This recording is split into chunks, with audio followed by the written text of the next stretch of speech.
Obunkenke nga bwe tubwogerako enkya n'eggulo mu ggwanga Uganda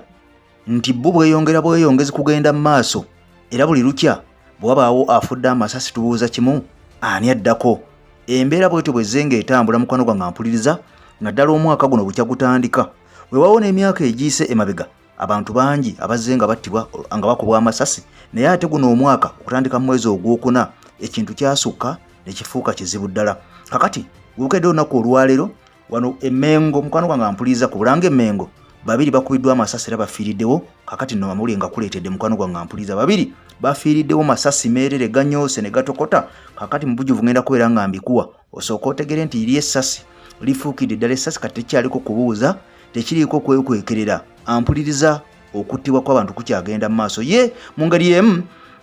Omukyala amanyiddwa nga Catherine Kusaasira embeera mbiyo yeeraliikiriza. Ono atwaliddwa ali ku kitanda nga biwala ttaka mukwano wange ampuliriza nga tasobola otasibewo ate era yali ku mimwa. Kakati embeera bwetyo bweyimiridde nga twakaviibwako omulongo Katolo Bwama kati wulire ebigambo bibino. Nze Eke Master ku lutimbe Kaggaddo lwa Eke TV n'obombe firiyo yaffe giwe ekigalo mukwano gwange ampuliriza esobola okubeera nga efuna mileage oba kye tuyita omuzinzi oba entandikwa. Buli munnayuganda asobola okubeera nga afuna message eno kubanga bw'ogiwa like obeera ogimusindikidde naye asobola okubeera nga ajiraba obeera ogirikomendinze. Kakati omupya nkusaba n'obombe funawo subscribinga ku mukutu gwaffe okone ne kade olwo video gye tuteekayo naawe ojja kubeera nga tekusuba ojja kubeera nga ogifuna bulungi nnyo mukwano gwange ampuliriza. Gwagala okusaba enviiri eza dread oba za nviirizo oba za miguwa oba mwami oba mukyalo oba mwana muto ennamba gyola ku screen yo teekako whatsapp message bajja kubeera nga bakolako mu ngeri ya mulembe nnyo. Nawe oyagala okubeera nga okola repair bajja kubeera nga bakuyamba. Bakooneko bajja kutambulako bo bali mobile wobayita we bajja ne bakolako ku sene ntono nnyo kasoboka nti namba ojje ku EKTV awo kusaliyako ebitundu 5 ku 100 bajja kubeera nga bakusaliyako. Bakooneko ayagala okusaba dreads nawe ayagala okubeera nga okola repair. Nze nsimbudde maze okubeera nga nteekako agalubindi n'okuba toki mu nsonga zaffe mukwano gwange ampuliriza tumanye.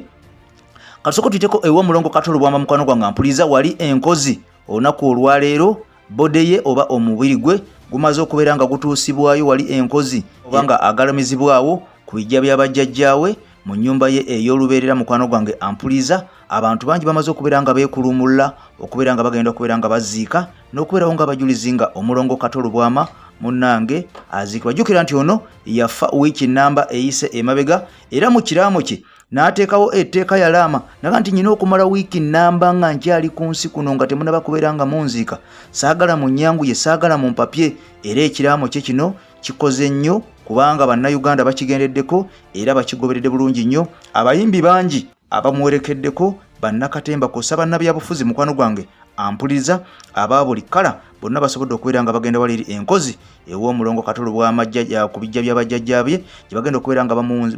bamugalamiza gyagenda okubeera mu nnyumba ye ey'olubeerera. Jjukira nti ono okumusabira kwalimu okusika omuguwa nga ekereziya erumye n'ogwengulu nega nti kabeerubale kabe Katonda tetujja kubeera nga tumusabira omusajja teyajjako mu kyaki ng'akyali mulamu teyajjako mu ekereziya tetwamulabako kakati temumutusibaako tetujja kubeera nga tumusabira. Naye oba oliawo abantu Ssekinnoomu baavaayo Pastor Wilson Bugembe kosa Pastor Bujingo ne bavaayo ne babeera nga bamusabira mu nsabira ey'abalokole wadde nga mukwano gwange ate ono omusajja abali mu Katuliki awedde emirimu nono entabo yava kubeera nga mu maka ge mwalimu essabo kale essabo ne lifuka akanaaluzaala ate nga n'abenzikiriza ey'ekinnansi n'obaga nti omusajja yali waabwe era nga baagala babeere nga bamusabira wadde nga poliisi asobola okubeera nga eremesa bano abenzikiriza ekinnansi okubeera nga bagenda mu maka ge bamusabire. Kale Katolo Bwama rest in peace mukwano gwange ampuliriza.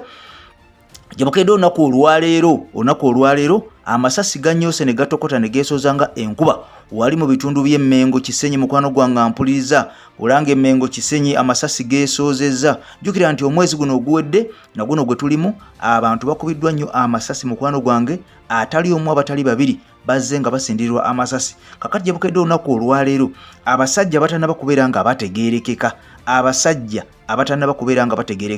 basindiridde abasajja babiri amasasi agabattiddewo wali mu bitundu by'Emmengo Kisenyi era ogenda okakananga abasajja abattiddwa babadde babiri asoose ye afiiriddewo mbulaga mukwano gwange ampuliriza. Omusajja ono bambi abadde mu Somaali kakati ate ye omulala babadde bamuddusa bambi omutwala mu ddwaliro eri Emmengo ng'embeera ye mbi ddala era naye tatuuse bwatyo n'afiira mu kkubo nga bamutwala Emmengo. Kale babiri bafiiddewo okusinziira ku poliisi baga nti abasajja bano tebanaba kubeera nga bategeerekeka abakoze ekikolwa kino eky'obukambwe ekyobutiitiizi naye nga kiteeberezebwa nti bano babadde bazigu babadde babbi nga balaka beenoonyeza ssente okubeera nga munnange zibabeeramu nabo kakati munnange gwa ku basajja bano ne babapakira amasasi ekiyiifuyiifu ogenda okakkana nga babiri bafiiriddewo abasajja ne bakuuliita naye nga tekinaba nga kikakasibwa oba waliwo ekibbiddwa oba tewali kibbiddwa naye nga poliisi gajja tuwa lipoota esingako wano naye nga kukakasa abantu bano abafudde babiri kwa poliisi ekakasa nega nti baba babiri ekyamazima bamaze okubeera ng'ezaabwe bavuunika abasajja babapakidde amasasi bwe batyo ne bafiirawo jjukira nti All Access Ismail y'omu ku baakubwa amasasi omwaka guno n'attibwa era n'azikibwa liri enkokonjeru emukono disiki ey'emukono mukwano gwange ampuliza kakati ate era